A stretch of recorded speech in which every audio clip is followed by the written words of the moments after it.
پیش خدمت ہے قاسم علی شاہ کی کامیابی و کامرانی کے حصول کے لیے آفاقی اصولوں پر لکھی گئی کتاب کامیابی کا پیغام۔ من کی باتیں۔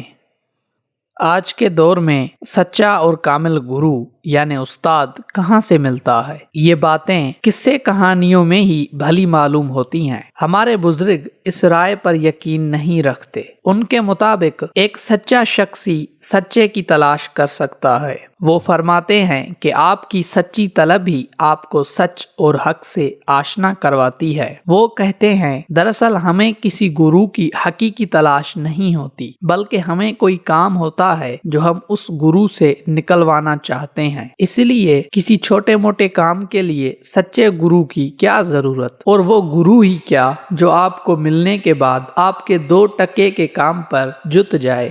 گرو حال میں ملے تو ماضی بھلا دیتا ہے اور مستقبل سنوار دیتا ہے۔ گرو بتاتا ہے کہ مستقبل بھی کوئی مقام نہیں ہے کہ جہاں ہم جا رہے ہیں، مستقبل تو ہم خود تخلیق کرتے ہیں۔ گرو یہ بات منوا لیتا ہے کہ راستے پائے نہیں جاتے بلکہ بنائے جاتے ہیں۔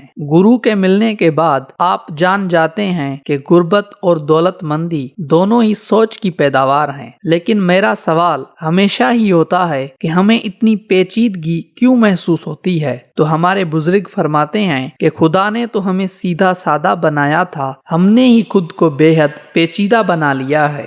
بابا جی آخر ہم منزل پر کیوں نہیں پہنچتے؟ اس سوال کو سن کر وہ تھوڑی دیر کی خاموشی اختیار کرتے ہیں اور یہ راز افشاں کر دیتے ہیں کہ 10 قدم آگے اور 10 قدم پیچھے چلنے والا آخر وہی کا وہی موجود ہوتا ہے جہاں سے اس نے سفر کی ابتدا کی ہوتی ہے۔ اگر کوئی پریشان چہرہ لے کر ہمارے بزرگوں سے یہ پوچھ ہی لیتا ہے کہ مجھے کسی جگہ سکون نہیں ملتا، تو بابا جی گرجدار آواز میں کہتے ہیں کہ بیٹا سکون تجھے کہاں سے ملے؟ تیرے اندر بے سکونی کا سمندر ٹھاٹھے مار رہا ہے، کیونکہ ہمارے گرد و پیش کے حالات کا دار و مدار اس امر پر ہے کہ ہمارے اندر کیا ہے۔ ایک دن میں تھکا ہارا بابا جی کے حضور پیش ہوا اور سوال کیا کہ راستے میں رکاوٹیں بہت ہیں، اس کے لیے ہم کیا کریں؟ بابا جی فرمانے لگے اچھے راستے میں رکاوٹیں زیادہ ہوتی ہیں، اگر رکاوٹیں کم ہوں تو وہ اچھا راستہ بھی نہیں ہوتا ہے۔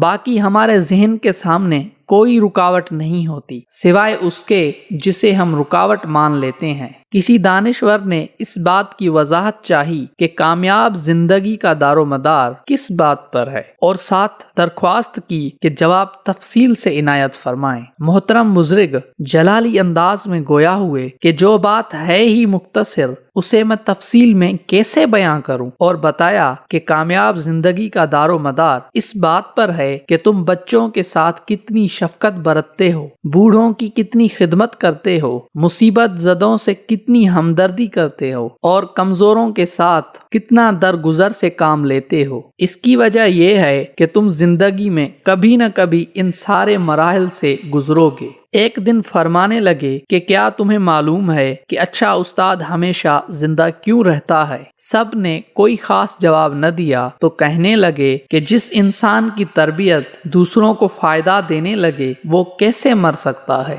پھر جلالی انداز میں بولے اس انسان کو مت ڈبو جس نے تمہیں تیرنا سکھایا۔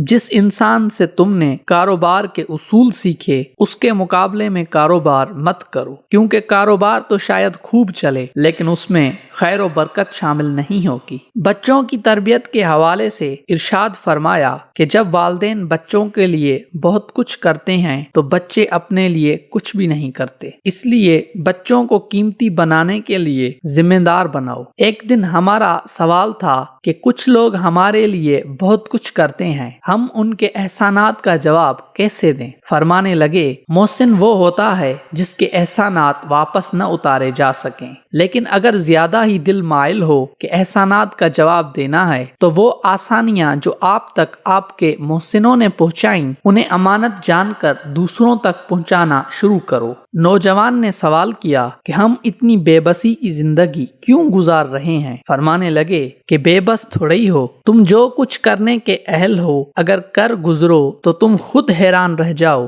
بس مسئلہ ایک ہے کہ تمہیں خبر ہی نہیں کہ تم کیا کچھ کر سکتے ہو۔ نا امیدی کے اس دور میں امید کے چراغ روشن کرنا بڑی بات ہے، اسی لیے دانائی شاید کسی دانا کی تابعداری سے ملتی ہے۔ ان من کی باتوں کو جان کر ہم نے سچے گرو کی تلاش چھوڑ دی تو سچی طلب کی تلاش شروع کر دی، کیونکہ سچ کی تلاش کوئی سچا ہی کر سکتا ہے۔